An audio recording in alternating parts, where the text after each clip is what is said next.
রাসূলুল্লাহ সাল্লাল্লাহু আলাইহি সাল্লামের একজন সাহাবী একদিন নবীজিকে জিজ্ঞেস করছে সামনে দাঁড়াইয়া, ইয়া রাসূলুল্লাহ, ঈমানের পরে সর্বশ্রেষ্ঠ সম্পদ কি? নবীজি বলছে হুসনে আখলাক, উত্তম চরিত্র।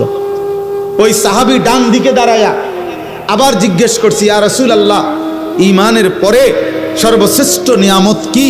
নবীজি আবার বলছে হুসনে আখলাক, উত্তম চরিত্র। এই সাহাবী আবার বাম দিকে গিয়া আবার জিজ্ঞেস করছে, ইয়া রাসূলুল্লাহ, ঈমানের পরে সর্বশ্রেষ্ঠ সম্পদ কি? নবীজি বলছেন হুসনে আখলাক। এই সাহাবী আবার পিছন দিকে দাঁড়াইয়া আবার জিজ্ঞেস করছেন, ইয়া রাসূলুল্লাহ, ঈমানের পরে সর্বশ্রেষ্ঠ সম্পদ কি? আল্লাহর নবী বললেন, সাহাবী, তুমি কি বুঝতেছো না? উত্তম আখলাক, উত্তম আখলাক, উত্তম আখলাক, উত্তম আখলাক। তুমি যদি 1000 বারও বলো, আমি মুহাম্মদ 1000 বারই বলবো।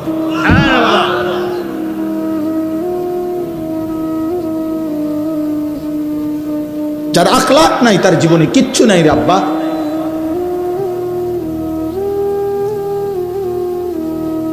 তুমি বুঝো না, পৃথিবীর কেউ বুঝে না। না, তোমার চেহারা দেখলে বোঝা যায় না তোমার চুলের কি হালাত, চেহারার কি হালাত। গুনাহ তোমারে কি করে বানাইছে কেউ বুঝে না। রাত 2টায় তুমি কি দেখো, কেউ বুঝে না। রাত 12টায় তুমি কি দেখো, কেউ বুঝে না। একাকী বন্ধুদের আড্ডায় তোমরা মোবাইলে কি করো, কেউ বুঝে না। না, সবাই সিরা খায় আর তুমি শুধু ভাত খাও না।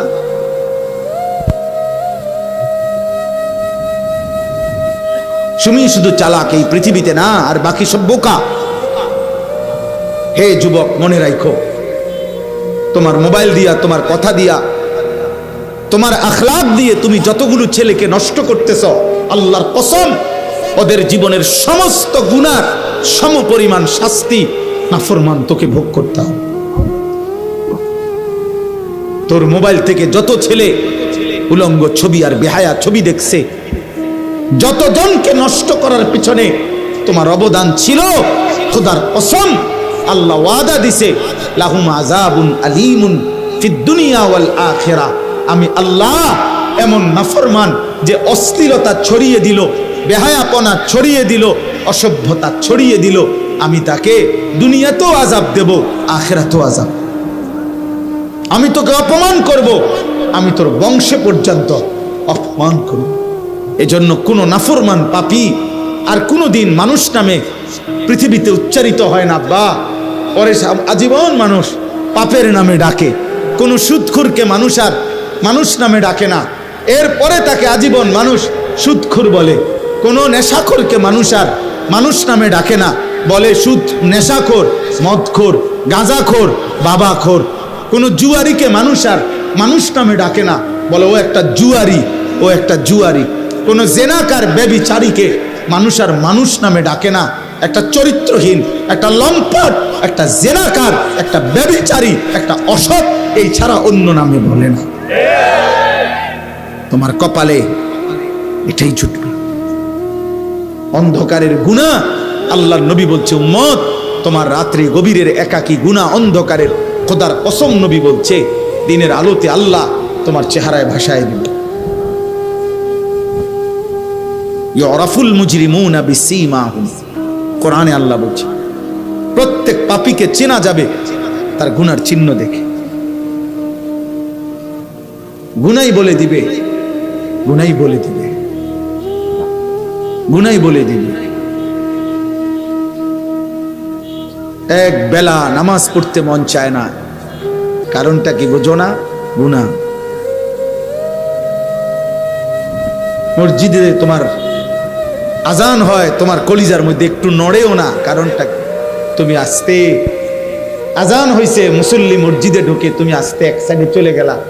আহা, আমি বলি, আমি যে বলছি একটু আগে, আবারও বলি, প্রিয় ছেলেরা, বাবারা, একটা ছেলে মনে রাখো, যদি বিবেক থাকে তাকাইও, কোন মসজিদে যখন আজান হয়, তো আজানের শব্দ শুনলে সর্বপ্রথম যেই প্রাণীটা ভাইগা যায় ওটা হলো কুত্তা। এটা কুত্তার স্বভাব। কুত্তা আজানের আওয়াজ শুনলে ঘেউ ঘেউ করে, খেউ খেউ করে, আর ওইখান থেকে সরে যায়। এটা কুত্তার স্বভাব। তাকাইয়া দেখো। এই জন্য তুমি যখন চলে যাও, আজান শোনার পরও মসজিদ ডিঙ্গাইয়া, তো সুযোগ থাকলে কুত্তার লগে একটা সেলফি উঠাইও, কারণ তোমরা দুইজন তো বরাবর। যদি সম্ভব হয় ওর সাথে একটা ছবি উঠাই, সবাইকে জানায়ও আমরা দুইজনকে কেমন লাগতেছে কমেন্টসে জানাবেন। সবাই জানাবে একরকমই লাগছে। ওইটাও পেশাব করে পানি নেয় না, টয়লেট পেপারে ঢিলা কুলুক ব্যবহার করে না, তুমিও ওইটাও সেজদা দেয় না, তুমি। তাবাকান নালু বিন নাল, এক জুতা আরেক জুতা সমান হয়েছে। এটা আরবিতে কয় আর কি, তাবাকান নালু বিন নাল, দোনো জুতা সমান হয়েছে, ঠিক মতো লাগছে। সে কয় না জুতা পায়ে লাগছে নি, দেখো, তো বলে যে হ্যাঁ ওই যে দেখো অসভ্য, অসভ্যই নিজে হাসে। এবার বলো কেমন লাগলো, এবার হেরে ধরো। এটাই আমি বলছি, এটাই বলছি ভাইয়া, মানুষ কোনোদিন ভালো নামে ডাকে না, তোমাকেও না, কাউকে না। কোন পাপী কোনোদিন মানুষের চোখে সম্মানিত হয়, মানুষ বোঝে। অফিকা উয়ুবুন ওয়ালিন্নাসে আয়ুনুন, আরবি ভাষার একটা গুরুত্বপূর্ণ প্রবাদ। আরবি ভাষায় বলা হয় তোমারও দোষ আছে, মানুষেরও চোখ আছে।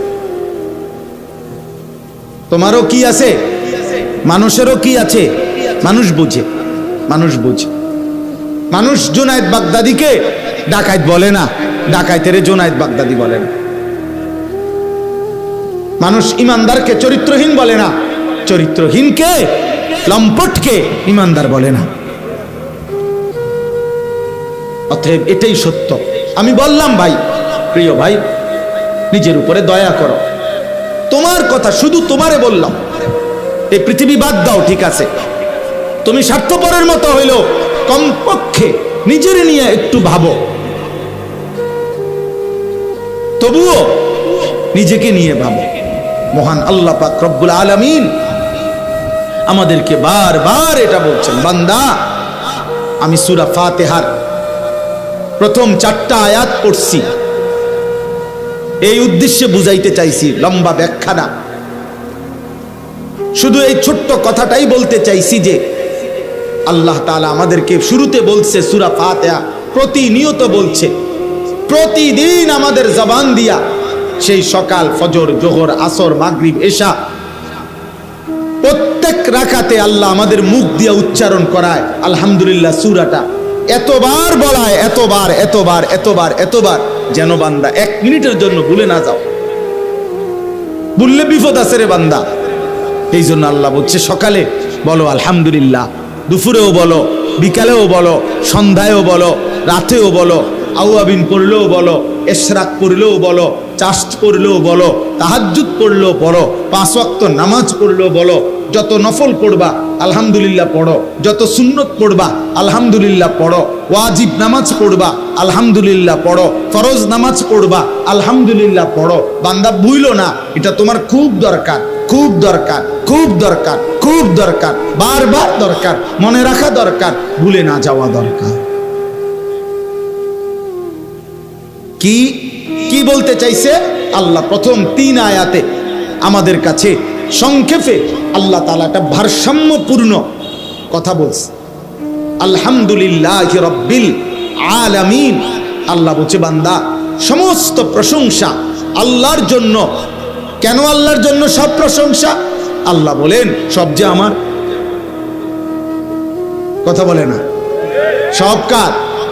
এই কায়নাতে যেখানে যত আয়োজন, সব হাসি, সব ভালোবাসা, সব সুন্দর, সব কিছু আমার। তো আমার প্রশংসাটা তো কার হবে বান্দা বলো?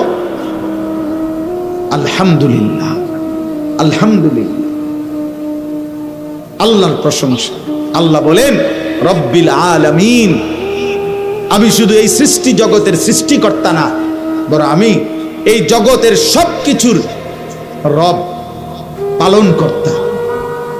এই আজানের জবাব দেন, একটা আজানের জবাব দিলে উঠেন না, উঠেন না, নামাজের সময় দেওয়া হবে, এই 2-4 মিনিটের সময়।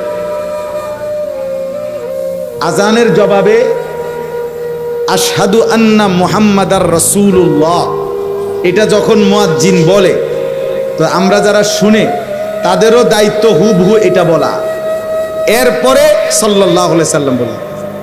কিন্তু শুধু আশহাদু আন্না মুহাম্মাদার রাসূলুল্লাহ মুয়াজ্জিন বলছে মনে করেন, আমরা যদি বলি শুধু সাল্লাল্লাহু আলাইহি সাল্লাম, তাহলে আজানের জবাব হবে না। নবীজি সাল্লাল্লাহু আলাইহি সাল্লাম বলছেন মুয়াজ্জিন যেটা বলে তোমরা হুবহু সেটা বলো। তো মুয়াজ্জিন যে আশহাদু আন্না মুহাম্মাদার রাসূলুল্লাহ বাক্য পুরোটা কইলো, তা আপনি এটা বলতেন না, এইটা বলতে হবে। এরপরে বলবেন আলাদা সাল্লাল্লাহু আলাইহি ওয়াসাল্লাম, এটা তো স্বাভাবিক ডিউটি, মানে সবসময়ের ডিউটি। নবীজির নাম যখনই শুনবেন তখনই পড়বেন, তো এটা তো কমন ডিউটি। কিন্তু এখন একটা বিশেষ, যে মুয়াজ্জিন যেটা বলছে এটা বলতে হবে। 2 নাম্বার হলো নবী সাল্লাল্লাহু আলাইহি সাল্লামের হাদিসের কিতাবে, নবীজির হাদিসের বর্ণনা হলো সব কিতাবে, যে নবীজি বলছেন আজানের পরে দুরূদ শরীফ পড়তে, এরপরে দোয়া পড়তে। আমরা পড়ছি আলহামদুলিল্লাহ। আজানের পরে দুরূদ শরীফ, এরপরে দোয়া, এটাই হাদিসে আছে, এটা নবীজি সাল্লাল্লাহু আলাইহি সাল্লাম থেকে বর্ণিত আছে, আমরা এর দূরে পাইছি। এর অতিরিক্ত যারা করে এটা উনারা পাইছে, আমরা পাই না। এটা আমাদের জ্ঞানের কমতি, আমাদের জ্ঞানের ঘাটতির কারণে আমরা আজানের আগে দুরূদ শরীফ কোন হাদিসের ভিত্তিতে পড়ে এটা আমরা পাই নাই। এটা আমাদের কমতি, আমরা তালাশ করে চাইছি, বাত্তি দিয়ে খুঁজা চাইছি, পাই না, পাই না। এখন যারা পড়ে ওনারা পাইছে, আলহামদুলিল্লাহ। আমনে পাইলে আমনে পড়েন, বুঝেন নাই কথাটা? যিনি পাইছে এটা উনি পড়ে, তো ওই জন্য ওনারা পড়ে কেন এই দলিল দেওয়া আমার দায়িত্ব না, ওনার দায়িত্ব। কথা বোঝেন নাই? মোহাম্মদুল্লাহ যে পড়ে এটা হে দায়িত্ব দিব, হের দায়িত্ব হে দলিল দিব। আমারটার দলিল আমি বলছি যে এটা যে সবাই জানে, সব কিতাবে আছে। নবীজি সাল্লাল্লাহু আলাইহি সাল্লাম বলছেন আজানের পরে তোমরা দুরূদ শরীফ পড়ো, অতঃপর আমার উপরে কি পড়ো? এই দোয়া এটা পড়ো। আল্লাহ আমাদেরকে বুঝার তৌফিক দান করেন। তাইলে আল্লাহ তাআলা বললেন বান্দা আলহামদুলিল্লাহি রব্বিল আলামিন, আমি শুধু সৃষ্টিকর্তা না, বরং আমি রব। আমি আল্লাহ কি? রব। রব রব মানে কি? পালন কর্তা। পালন কর্তা মানে কি? এই রবের অর্থ যেই পালন কর্তা, 1 মিনিট শুধু বুঝেন। আল্লাহ তাআলা বলছেন রব মানে কি? তাফসীরে আছে তাবলীগুশ শাইই ইলা কামালিহি শাইআন ফাশাইআন, কোন জিনিসকে তার অনস্তিত্ব থেকে অস্তিত্বে এনে এরপরে প্রথম সেকেন্ড থেকে পূর্ণতার শেষ পর্যন্ত প্রতি ঘন্টা, প্রতি মিনিট, প্রতি সেকেন্ড, প্রতি মুহূর্ত যিনি যখন যা প্রয়োজন, ওই সৃষ্টি বুঝুক বা না বুঝুক, জানুক বা না জানুক, তিনি নিজ থেকে সরবরাহ করে যাচ্ছেন প্রতি মুহূর্তে, প্রতি সেকেন্ডে, প্রতি ক্ষণে। তিনি রব, আর তিনি শুধুই আল্লাহ।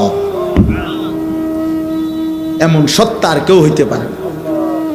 এবার বলেন তো, আমরা যখন এই পৃথিবীতে আমাদেরকে অস্তিত্বে, আমরা ছিলাম না, আমাদেরকে পৃথিবীর অস্তিত্বে আনছেন কে? আল্লাহ। এবার আল্লাহ আমাদেরকে মায়ের পেট থেকে বের করার পর আমাদের খাদ্য পানি সবকিছুর প্রয়োজনীয় পৌঁছানোর দায়িত্ব নিছেন কত বছর বয়সে? 4 বছর বয়সে, 2 বছর বয়সে। কখন থেকে? সৃষ্টির প্রথম মুহূর্ত থেকে। প্রথম মুহূর্ত। আল্লাহ এই দায়িত্ব ছেড়ে দিবেন কোন বছর? 40 বছর পরে, 35 বছর পরে। সুবহানাল্লাহ। আমার মৃত্যুর সেকেন্ড পর্যন্ত এবং মৃত্যুর পরেও তিনি কখনোই তার বান্দাকে ছেড়ে দেবেন না, ছেড়ে দেবেন। এই জন্য আল্লাহ বলেন আমি এমন রব, যে রব তুমি জানো না কখন কি লাগবে, আমি পৌঁছাচ্ছি। তুমি ঘুমায় গেছো, তোমার বাড়ির একটা বদনা বাথরুমে, এটা পর্যন্ত তুমি বাথরুমের ভিতরে লাগাইয়া সিটকারি লাগাইয়া দিছ, যাতে বদনা কেউ চুরি না করে। আল্লাহ বলে বান্দা 30 শতক জমির মধ্যে যে ফসল ফলাইলা, সাইডে দিয়ে কোনো বাউন্ডারি ওয়াল দিলা না, উপরে কোনো চালও দিলা না, দরজাও দিলা না, সিটকারিও লাগাইলা না, তালাও দিলা না, এত বড় বিস্তীর্ণ ক্ষেত কার কাছে রাইখা গেল? আল্লাহ বলে ঠিক আছে বান্দা, তুমি ঘুমাও, তোমার ফসল আমি রব্বুল আলামিন পরিমিত মাত্রায় আমি আল্লাহ সবুজ গাছ বানাবো, হলুদ করব, পাকায়া ফেলবো, ধান ছড়া বের করে দেব, সব ইন্তজাম আমি করে দেব তোমার জন্য। আমি তোমার রব,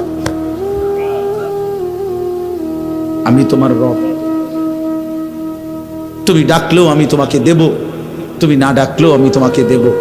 তুমি আমারে সেজদা করলেও আমি তোমাকে খাওয়াবো, সেজদা না করলেও খাওয়াবো। আমার গোলামি করলেও আমি মুখে খাবার তুলে দেব বান্দা, আমার গোলামি না করলেও খাবার তুলে দেব আমি। তুমি জানো না বান্দা, তোমার খাবারের এক লোকমা খাবার তোমার মুখে পৌঁছাইতে গিয়ে আমি আল্লাহ আমার এই পুরা সৃষ্টি জগৎটাকে ব্যবহার করতেছি। আসমান যদি এক অংশ কম হইতো তাইলে এই পৃথিবীর আকাশ ঠিক থাকতো না, জমিনের এক পাশ যদি না থাকতো তাইলে এই পৃথিবীর ঠিক থাকতো না। সূর্য যদি একদিন উঠা বন্ধ থাকতো তো তোমার জীবনের কোনো আয়োজন স্বাভাবিক হতো না। যদি চাঁদ উঠা বন্ধ হতো তো পৃথিবীর কোনো আয়োজন স্বাভাবিক থাকতো না। আমি যদি রাত আর দিন না বানাইতাম তাইলে জগৎ সংসার চলতো না। আমি যদি আলো আর অন্ধকার না বানাইতাম তো জগৎ সংসার চলতো না। বান্দা, আমি এই সব কিছুর ইন্তজাম করে আমি আল্লাহ তোমার একটা একটা প্রয়োজন আমি পূরণ করছি। সেই আমি যদি একটা সেজদা না পাই, আমি যদি একটা গোলামি না পাই, এর চাইতে বড় অকৃতজ্ঞতা আর কি হতে পারে? আর কি হইতে পারে আব্বা? सारे दुनिया तेरे लिए, तू सिर्फ मेरे लिए। আল্লাহ বলছে বান্দা तमाम দুনিয়া তোমার জন্য, তুমি শুধুই আমার জন্য, আমার জন্য। আমি তোমার কাছে একটা সেজদা চাই, আমি তোমার একটা শুকরের বাক্য চাই, আমি তোমার জবান দিয়ে শুনতে চাই যে তুমি বলবা আলহামদুলিল্লাহ। আল্লাহ আপনি খাওয়াইছেন, আপনি পড়াইছেন, আপনি ঘুম দিছেন, আপনি জাগায় দিছেন। আলহামদুলিল্লাহ, আলহামদুলিল্লাহিল্লাযী আহইয়ানা বা'দা মা আমাতানা, গুফরানাকা আলহামদুলিল্লাহিল্লাযী। আল্লাহ, পায়খানাও যদি জমে থাকতো পেটে আমি বাঁচতে পারতাম না, পেশাব যদি আটকায় যায় মাওলা আমি বাঁচবো না। আপনি আমার পেশাব, আপনি আমার পায়খানা পরিমিত মাত্রায় আমার শরীর থেকে বের করে দিয়েছেন। আলহামদুলিল্লাহ, আপনার শুকর মাওলা। আলহামদুলিল্লাহ জীবন এমন এক শব্দ বাবা, যে শব্দ মানুষের জীবন বদলে দেয়, প্রতি মুহূর্তে আল্লাহর দিকে ফিরাইয়া দেয়। এই জন্য আল্লাহ বলছে বান্দা, আমি গোটা সৃষ্টি জগৎ লালন পালন করি, তোমাকেও লালন পালন করি, অতএব সব প্রশংসা প্রাপ্য কে? আল্লাহ। এবার আল্লাহ বলেন আর রহমানির রাহিম। আমি কারো চাপে পড়ে, কারো বাধ্য হয়ে, নিরুপায় হয়ে, কারো ভয়ে, কারো ক্ষমতার ডরে আমি আল্লাহ রিজিক দিচ্ছি না, লালন পালন করছি না, বরং আমি রহমান, আমি দয়ালু, আমি দয়ার সাগর, মহাসাগর, আমি পরম করুণাময়, আমি মেহেরবান। এই দয়ার কারণে, মায়ার কারণে আমার গোটা সৃষ্টি আমারে ডাকলেও খাওয়াই, না ডাকলেও খাওয়াই, সেজদা দিলেও দেই, না দিলেও দেই। এবার আল্লাহকে যদি বলেন আল্লাহ, এবার আল্লাহ বলে মালিকি ইয়াউমিদ্দিন। এই ভাই শেষ কথা শুনেন, আল্লাহ বলে বান্দা তবে দুনিয়া তো আমি দয়া মায়া করে ডাকলেও দেই, না ডাকলেও দেই, কিন্তু এই কথা মনে করে তুমি ভেবো না আমি এভাবেই ছেড়ে দেব, আমি খুব দয়া দেখাচ্ছি বলে তুমি মনে করো না আমি আল্লাহ আর কিছু বলবো না। না, আল্লাহ ভারসাম্য করে দিছে, ব্যালেন্স করে দিছে। মালিকি ইয়াউমিদ্দিন, আমি কিন্তু সাথে সাথে বিচার দিনের মালিক, আমি কিন্তু বাদশাহ, আমি কিন্তু রাজা ধীরাজ, আমি কিন্তু সবচেয়ে ক্ষমতাধর। আমি দুনিয়ার জমিনে দয়া করে যত কিছু দিছি, এই সব কিছুর একটা একটা বিন্দু, একটা নিঃশ্বাস, একটা চোখের পলক আমি হিসাব নেব, হিসাব। আজ সব দিলাম, সেদিন সব হিসাব নেব। কাজে এদিক সেদিক ঘুরা কুলাই কাটতা না তুমি আমার সাথে, আমি নিয়ে আসবো তোমাকে হিসাব। মালিকি ইয়াউমিদ্দিন, এই যে ভারসাম্য, সব দিলাম নাও, তবে আবার ফেরত নেব, আবার হিসাব নেব। এখন সব দিলাম, যাও। এই জন্য শেষ কথা হলো আল্লাহ আমাদেরকে এটা শিখাইছে বান্দা, যেহেতু তুমি বুঝো যে আমি সব দিছি দেব, কিন্তু আমি কিন্তু সব হিসাবও নেব। যিনি বাদশাহ তিনি পুরস্কার যেমন দেন তিনি শাস্তিও দেয় না। হ্যাঁ, আমি মালিক, আমি মালিক, আমি বাদশাহ, আমি রাজা ধীরাজ, আমি বিচার দিনের মালিক। আমি যেমন পুরস্কারও দেব তেমন শাস্তিও দেব। অতএব শেষ কথা হলো, আল্লাহ বলে বান্দা অতএব যদি এটা বুঝে থাকো তাহলে তুমি বিবেক দিয়ে এটা বুঝে নাও, ইয়্যাকা না'বুদু ওয়া ইয়্যাকা নাস্তাঈন। অতএব তোমার উচিত দিল থেকে আল্লাহকে কথা বলা যে আল্লাহ, যেহেতু আপনি আমাকে সব দিয়েছেন, এই হিসাবেই আপনি আমার কৃতজ্ঞতা পাওয়ার উপযুক্ত। আবার সাথে সাথে এই ভয়ও দেখাইছেন যে আপনি হিসাব নিবেন, কাজে এই হিসাবেও আমি উল্টা পাল্টা করা ঠিক হবে না। অতএব আমি মেনে নিচ্ছি, আমি আপনার গোলামি করব। ইয়্যাকা না'বুদু, এবার শুধু শেষ, ওয়া ইয়্যাকা নাস্তাঈন। আল্লাহ, আমি ফয়সালা নিছি আপনারে মানব, আপনার গোলামি করব, তবে আমি দুর্বল মানুষ। আল্লাহ, আমি দুর্বল, কমজোর, আমি অক্ষম। আপনার কাছে আমি ওয়া ইয়্যাকা নাস্তাঈন সাহায্য প্রার্থনা করছি, আপনি আমারে সাহায্য কইরেন।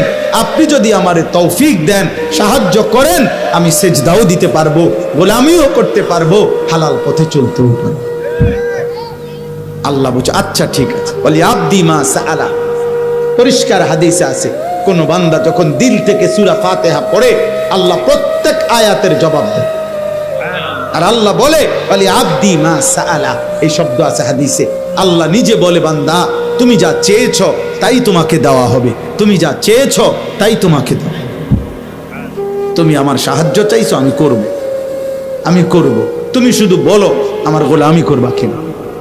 এই জন্য আজকে কিশোর ভাই, নওজোয়ান ভাই, বয়স্ক বাবা, আজকের এই মাদ্রাসা খাদিজাতুল কুবরা, এই মাদ্রাসার এই মাহফিলে আমি সবার কাছে অনুরোধ করলাম, কিশোর যুবক তোমরা চরিত্র হেফাজত করো, নজর হেফাজত করো, আখলাকের হেফাজত করো।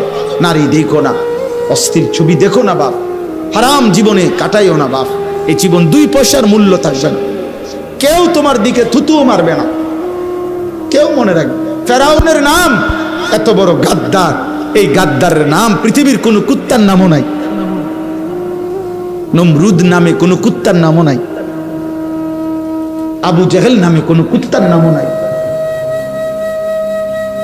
নাফরমানের নাম থাকে না রে বাপ। পৃথিবী ঘৃণা ভরে প্রত্যাখ্যান করবে তোমাকে।